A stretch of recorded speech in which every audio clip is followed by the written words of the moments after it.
সবার কবর পাকা হইল, আমার শাওনের কবরটা এখনো পাকা হয় নাই। আমি শহীদ সাদাত হোসেন শাওনের বাবা। আজকে দীর্ঘ 18-19 মাস হয়ে গেল গা।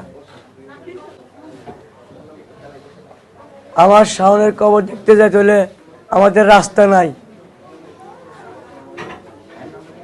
মানুষ অনেক কষ্ট করে যাইতে হয়। আমাদের কবরস্থান যাইতে হলে অনেক প্যাক পানি ভেঙে যেতে হয়, কিন্তু রাস্তা নাই। আমার রাস্তাটাও নাই, এমনকি বর্তমানে কবরটাও পাকা হয় নাই। এই যে একটা রমজান মাস গেল, আজ পর্যন্ত একটা মানুষ যায় বলো নাই যে শাওনের কবর কোথায়, একটু শাওনের কবরটা জিয়ারত করে আসি, একটু দেখে আসি, তার পরিবার কি আছে না খাইছে একটু দেখে আসি। কিন্তু আজ পর্যন্ত কেউ আসে নাই। সরকারে বলছে, আমাদের নতুন সরকারে বলছে যে আপনাদের বিচার হবে।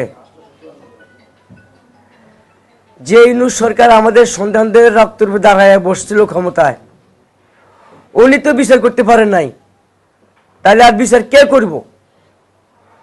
উনি তো, আমি মনে করি উনি পেসিসের লোক ছিল, তাই বিচার করতে পারে নাই। হাসিনার লোক ছিল উনি। তো এখন বর্তমানে বাংলাদেশ সরকার নতুন আসছে, ওনার কাছে আমার একটা অনুরোধ, আমার শাওনের কবরটা যেন পাকা হয়, আর রাস্তাটা যেন একটু দ্রুত হয়। শহীদ সাদাত হোসেন শাওনের সেনবাগ থানার মধ্যে উনি একজনে শহীদ হয়েছে, আর কোনো শহীদ নাই। এমনকি বাংলাদেশের মধ্যে শহীদ সাদাত হোসেন শাওনী একজনে। ওই আপনারা বিচারটা করবেন, সকল শহীদের বিচার করবেন।